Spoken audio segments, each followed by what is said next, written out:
Our body is made up of 70% water. It's essential to our cells, our organs, our skin. So God put in us a natural instinct to drink water. There's a mechanism that sends a signal to our brain that tells us when we're thirsty. If we drink water, we get hydrated, everything's fine. But sometimes we ignore that signal. We get busy, we're distracted. If it's suppressed long enough, the body will quit sending the signal, goes into a different mode, thinking that water is scarce. It adapts to the environment and begins to conserve water.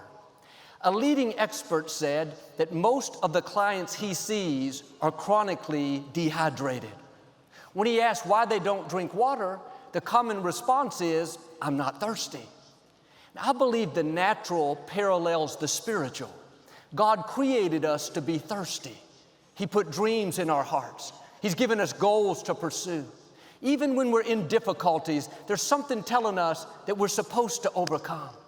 But when we've gone through disappointments, taking longer than we thought, we didn't get the promotion, pandemic hit, threw things off, it's easy to lose our thirst. We used to be passionate about getting in shape, starting our business, meeting the right person, but we've had setbacks, the door didn't open. Now we've settled where we are, thinking it's not meant to be. But God didn't create you to live in mediocrity. Just go through the motions of life, no passion. You have to get thirsty again. Just because the dream hasn't come to pass doesn't mean it's not going to happen. Just because you haven't met the right person yet doesn't mean they're not on the way. Just because the medical report hasn't improved doesn't mean that healing is not en route. But there is a condition. Psalm 107 says, God satisfies the thirsty soul with good things. If you're going to see good things, healing, breakthroughs, favor, you have to stay thirsty. Keep believing for your dreams. Keep expecting new doors to open. Keep declaring favor over your children. Keep speaking promises over your health.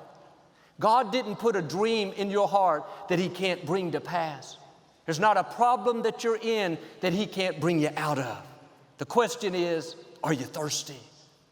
Isaiah said, God is longing to be good to the people who are looking for His goodness. Are you looking for God's goodness? Are you expecting favor, believing to rise higher, to accomplish what He put in your heart? God meets you at the level of your expectations. If you expect nothing, you're going to receive nothing. But when you're thirsty, when you say, God, I don't see how, but I know you can do exceedingly, abundantly, above all I can ask or think. The medical report doesn't look good, but I know you're Jehovah Rapha, the Lord my healer. My business is slow, but I'm not going to give up on my dreams. I know you're my provider. You make rivers in the desert. You don't have to figure out how it's going to happen. All you have to do is believe. God satisfies not the doubting soul, the negative soul, the passive soul. He satisfies the thirsty soul with good things. But I wonder how many of us are chronically dehydrated. We've suppressed that thirst so long, it's gone away. Now our thinking has adapted to our environment. We've lowered our expectations, watered down our dreams, thinking, this is not what I wanted, Joel, but I guess it's good enough. I guess I'm making it. Good enough is not your destiny. God put greatness in you. He has an awesome future in store, but one of the enemy's favorite tricks is to try to numb your thirst, to try to deceive you into not wanting more, not believing to get well, not pursuing your dream, not expecting to meet the right person. And if he can deceive you into going through life with no thirst, no passion, no zeal, thinking you've seen your best days, he can keep you from your purpose. Don't fall into that trap. Get thirsty again. Start dreaming again. Start believing again. Start hoping again. Joel, I tried this once and it didn't work out. Try again. The medical report says I'm not going to get well. That's one report, but there's another report. It says God is restoring health back into you. This is what Marissa and Reuben did. I love their story. Their young son, Christian, diagnosed with stage 4 cancer, spread throughout his whole body. They were devastated. Reuben said when he first heard the report, it was like all the air had been taken out of the room, like he could barely breathe. Medically speaking, it didn't look good. They could have fallen apart, been depressed. There were plenty of opportunities to suppress what they believed, but they understood this principle. They stayed thirsty. When they could have been complaining, talking about how bad it was, they were singing songs of praise. We're going to see a victory. The weapon may be formed, but we have good news. It's not going to prosper. They weren't talking about how big the problem was. They're talking about how big our God is.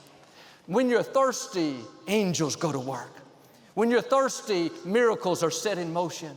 When you're thirsty, God will make things happen that you can't make happen. Christian took the treatment. 10 weeks later, the doctors told them they can't explain it. They don't understand it, but there's no cancer in Christian's body. God has the final say.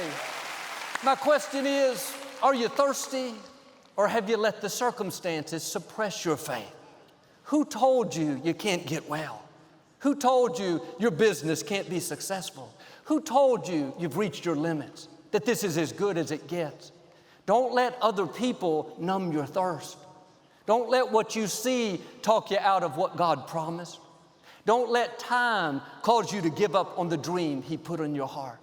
And don't let mistakes you've made convince you to live condemned with no passion. Get your thirst back. Get your fire back. God is still on the throne. He didn't change His mind about what He promised you. God doesn't abort dreams. It may not have happened on your timetable. There may have been disappointments, setbacks, but that didn't stop the promise. The enemy would love to convince you to live dehydrated, not expecting, not hoping. Don't believe those lies.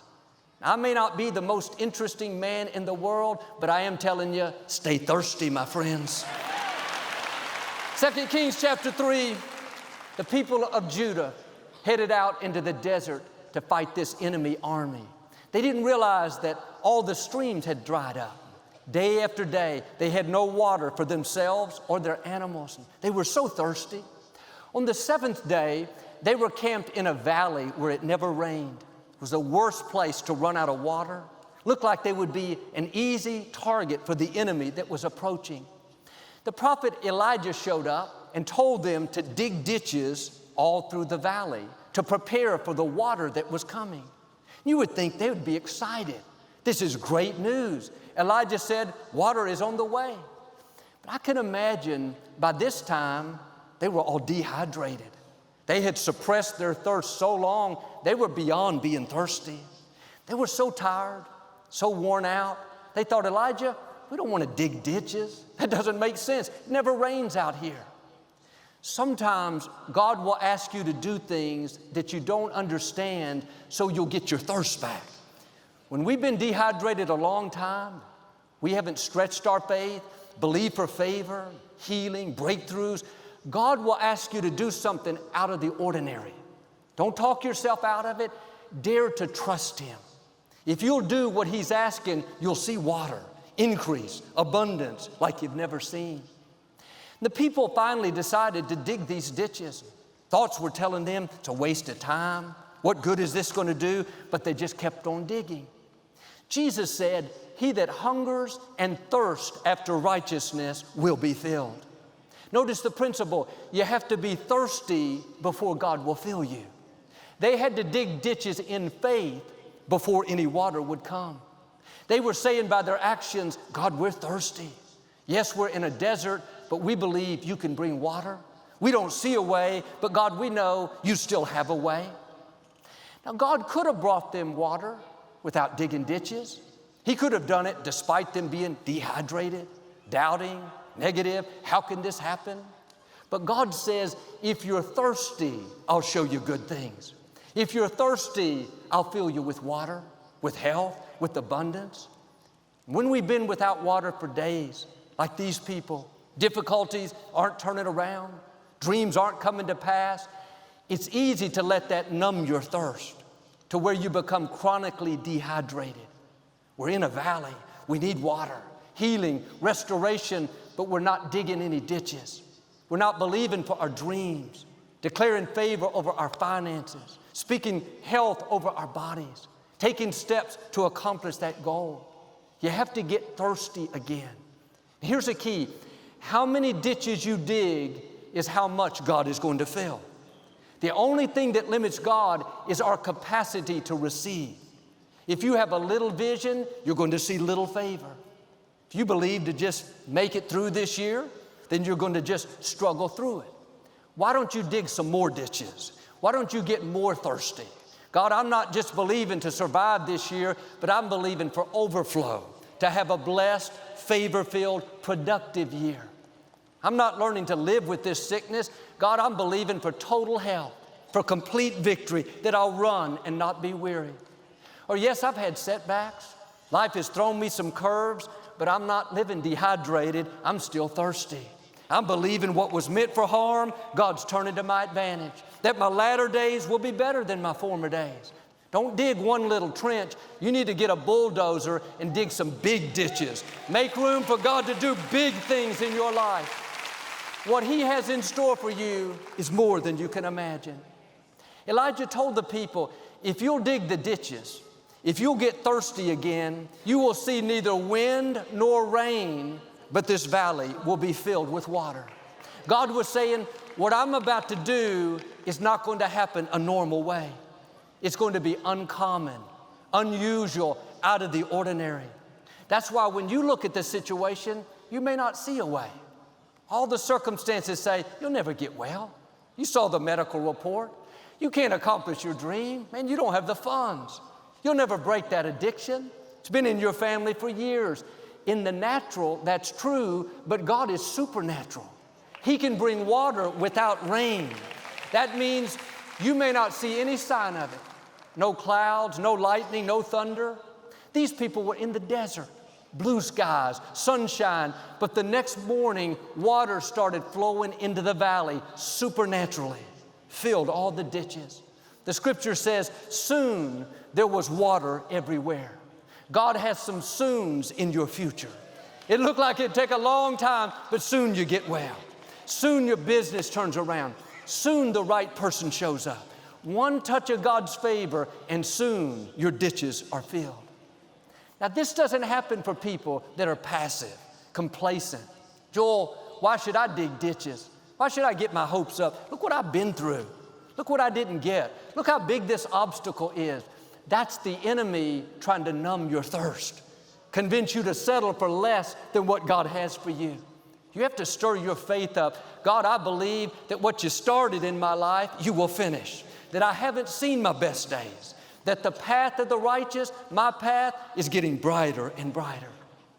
See, it's easy to coast in life. It's easy to think, God's been good to me. I'm grateful. I'm content. That's good, but God is not finished with you. You've seen His blessing, His favor on your life, but you haven't seen anything yet. God never performs His greatest victories in your past. They are always in your future. And it's important to live content. I'm content where God has me.